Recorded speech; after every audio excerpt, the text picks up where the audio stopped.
मैं कहूं इतनी बात सुन करके कहा है महाराज परीक्षित ने, है पृथ्वी तुम कहीं नहीं जाओगी, तुम यहीं रहोगी। अगर तुम चली गई तो ये संसार कहां जाएगा। आगे बढ़ करके जिस समय बैल से पूछा भैया तुम कौन हो, तो बैल ने बताया है कि महाराज मैं भी बैल नहीं हूं। क्यों? तो बोला है वो बैल कि महाराज मैं भी बैल नहीं हूं, मैं भी धर्म हूं, मैं वही धर्म हूं जो त्रेता युग में और सतयुग में था। महाराज हमारे पीछे ये काला कलयुगा चांडाल ये कोई और नहीं है, ये कलयुग है।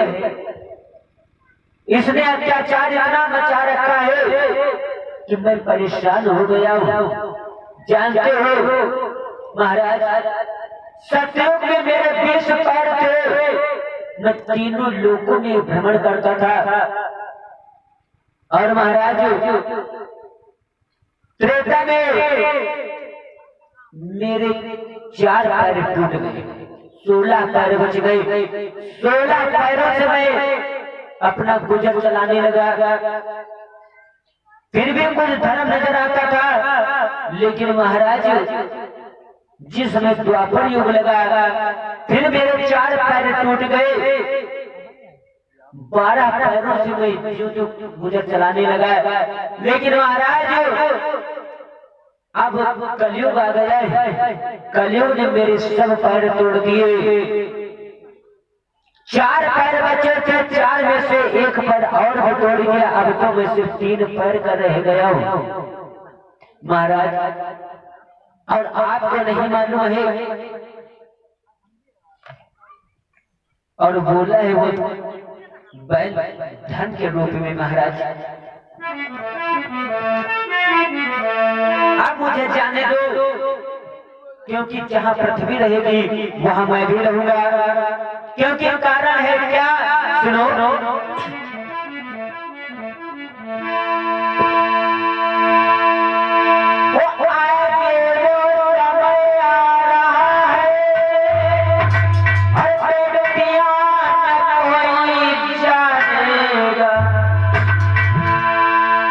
बोला है वो धर्म कि महाराज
न कोई जानेगा, बनाएगी पाखंडों की और धन न कोई मानेगा।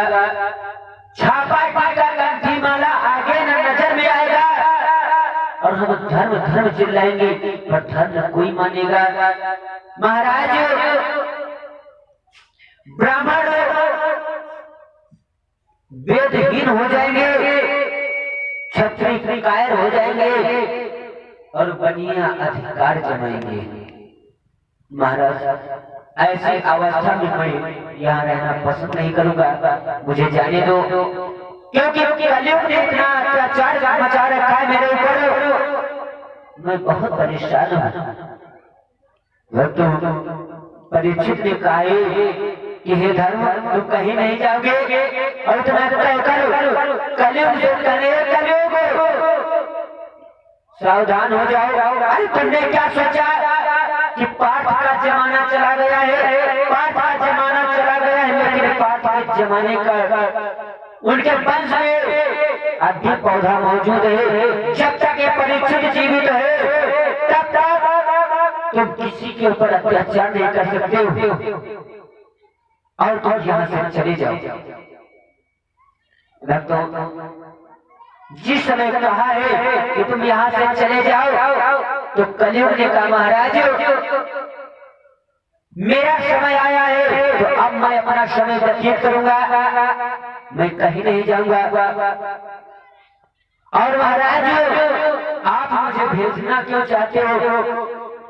अरे मेरे जिस प्रकार से तीन भाई अपना अपना समय व्यतीत करते थे, उसी प्रकार से मैं भी अपना समय व्यतीत करने के लिए आया हूँ। लेकिन महाराज अगर आप कहते हो कि मैं बहुत बड़ा अत्याचार करता हूँ तो महाराज मैं अत्याचार नहीं करूंगा। क्यों? क्योंकि महाराज याद करो सतयुग त्रेता द्वापर में संत महात्मा हजारों वर्षों तक तपस्या करते थे, समाधि लगाते थे, लेकिन फिर भी भगवान के दर्शन होना मुश्किल हो जाते थे। महाराज उनके समय में अच्छाइयां थी, लेकिन मेरे समय में अच्छाइयां भी हैं, बुराइयां भी हैं। मेरे जमाने में क्या है कि कुछ भी करने की आवश्यकता नहीं है, चाहे कितना भी पाप करो, लेकिन अगर दो बार आपने भगवान का नाम ले लिया, राम राम मुख से कह दिया, तो आपका बेड़ा पार हो जाता है। परीक्षित ने कहा हे भैया कलयुग फिर भी तुम यहाँ मत रहो। क्यों? तुम्हारे रहते संत महात्मा ब्राह्मण गौ ये सुखी नहीं रह सकते, हमेशा दुखी रहेंगे। तो कलयुग ने कहा महाराज मुझे जगह बता दो। तो जिस जगह मांगी है तो कहा है परीक्षित ने सुनो,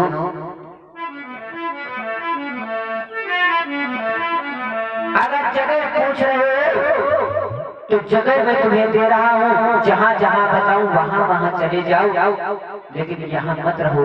बोले हैं सुनो,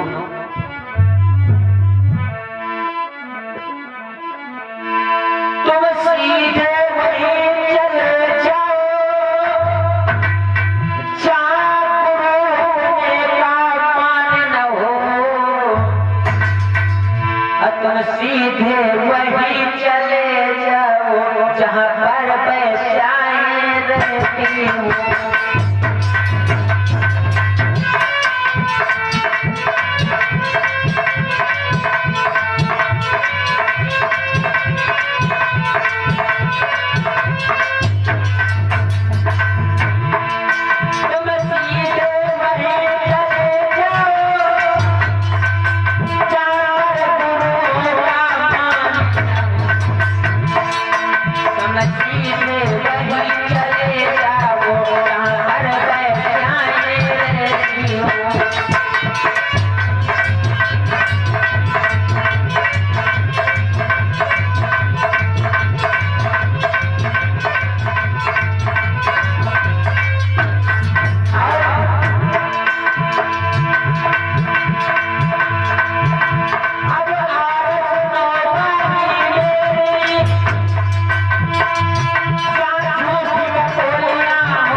ये करियो, जाओ जहाँ पर जुआरी रहते हो वहाँ चले जाओ, जहाँ भैंसें रहती हो वहाँ चले जाओ, जहाँ गुरु का मान ना होता हो, माता पिता का सम्मान ना होता हो वहाँ चले जाओ और तुम स्वर्ण में निवास करो।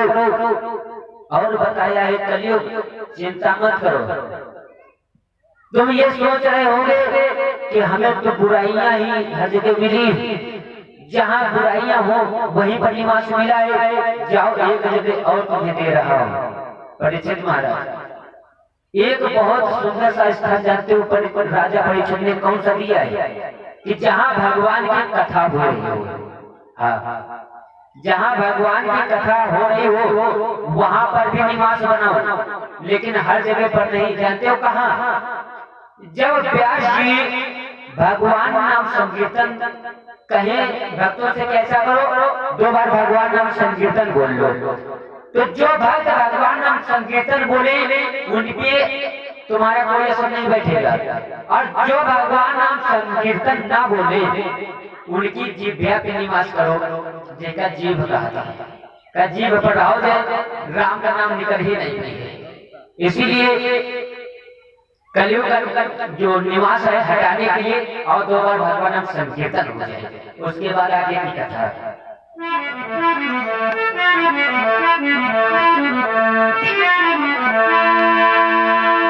प्रेम से गोविंद भगवान की हरे बोलो श्री राम जय राम जय जय राम।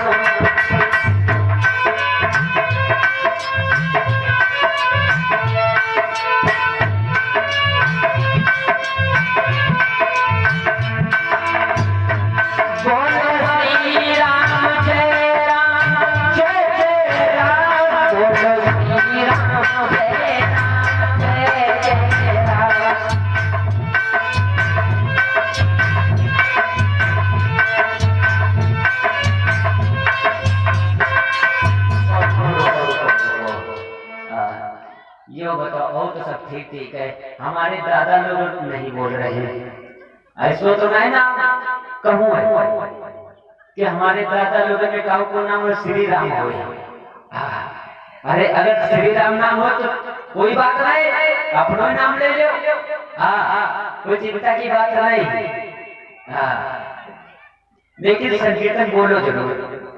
हमें लग रहा है कि ये संकीर्तन नहीं बोली अच्छा नहीं लग रहा है, चलो दूसरा संकीर्तन बोल के हाँ और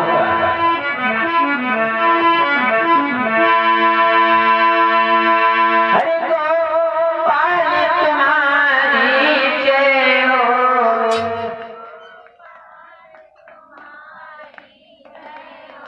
दादा लोगों की जो है कमेटी काम नहीं कर रही है, बैठने चाहते नहीं है का दादा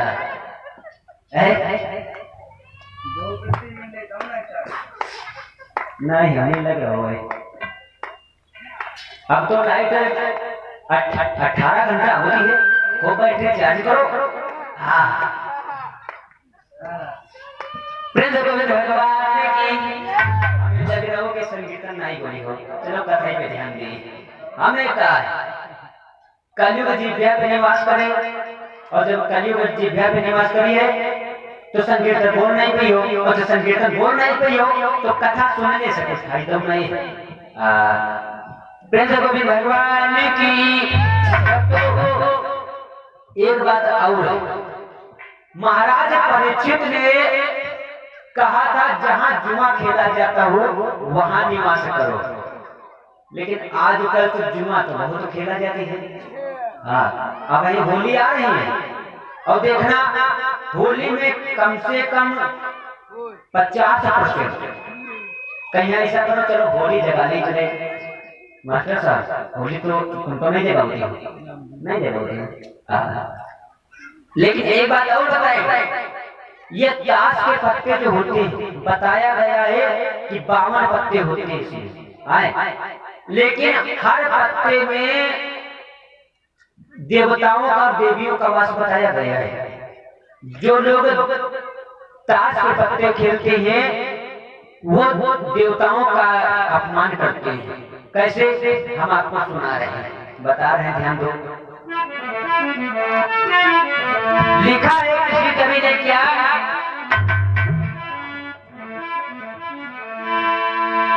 अरे एकता से मत खेल जुआरी, अरे एकता से दुनिया हारी है। सबसे पहले एक की शुरुआत होती है, एक जिका के यहाँ एक का।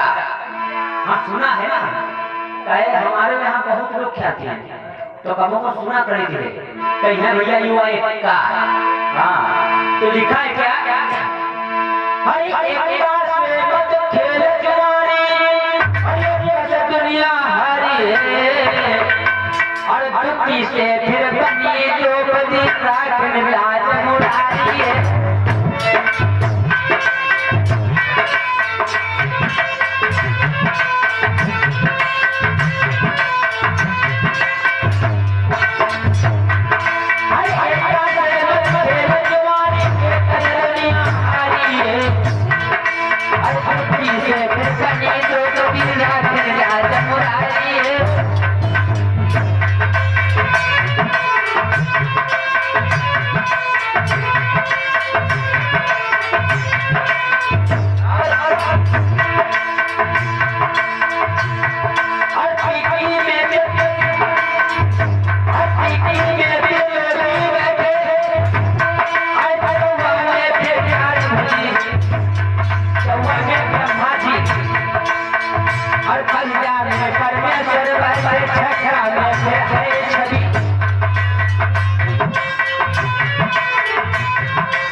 बताया गया एकता में, एकता से दुनिया हरी, दुखी में द्रौपदी, तिक्की में त्रिलोकी, चौवा में ब्रह्मा जी, पंजा में परमेश्वर, और छक्का में छबीले महाराज, और सत्ता में सात ऋषि, अट्ठा में अठभुजी भवानी दुर्गा जी, और नहिला में नारायण, दहिला में दामोदर महाराज। और ये बताओ अहिके आगे कौन गिनती है?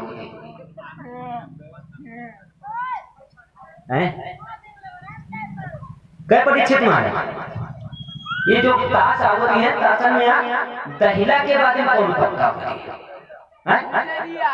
कौन? नहीं देखो, नहिला फिर दहिला तो ही गए, और अही के बाद में कौन ताश कहा जाती है?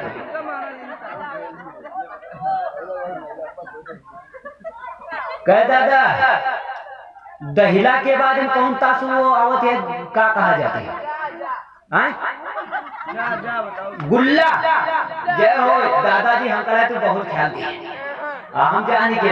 हाँ तो ध्यान दे, लिखा है क्या, गुल्ला है। तो गुल्ला में क्या लिखा है सुनो, अरे गुल्ला कैसे बुलाने करो, अरे बादशाह की रानी है, अरे बादशाह मथुरा का राजा मदन मदन मुरारी है।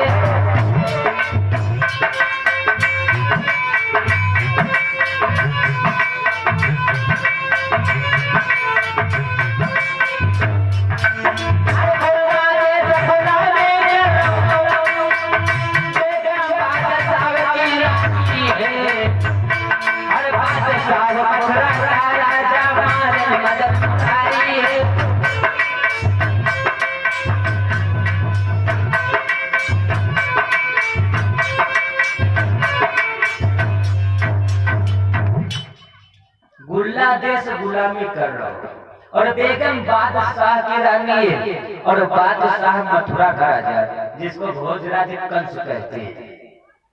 आगे की कथा में सभी भक्त कथा रसपान भी करेंगे और देखेंगे भी, दिखाया जाएगा किस प्रकार से भोजराज कंस मथुरा में अपना शासन करता है और कितना बड़ा अत्याचारी हुआ है। अंत में भगवान कन्हैया ने किस प्रकार से मारा सभी भक्तों को दिखाया भी जाएगा और सुनाया भी जाएगा। तो बताया गया इसीलिए ताश के पत्ते नहीं खेलना चाहिए। और ऐसे नहीं, आइए उसी कथा की तरफ चलते हैं। जिस समय कहा है महाराज परीक्षित ने कि जिस जगह पे जुआ खेला जाता हो वहां रहो, जहाँ पे झूठी कपोलियां लड़ाई जाती हो वहां रहो और स्वर्ण में निवास करो। तो बताया गया है, कुछ लोग बताते हैं कि कलयुग महाराज परीक्षित के सर पे जो ताज रखा था उस ताज में निवास कर लेता है। वह तो जिस समय उस ताज में निवास करता है, अब तो पहले से ही महाराज परीक्षित की बुद्धि भ्रष्ट हो चुकी थी और भी बुद्धि भ्रष्ट करने लगा। अब तो महाराज परीक्षित के गले में प्यास लगने लगी। महाराज परीक्षित जल की तलाश करने लगे और जल की तलाश करते करते बताया गया है उसी वन में एक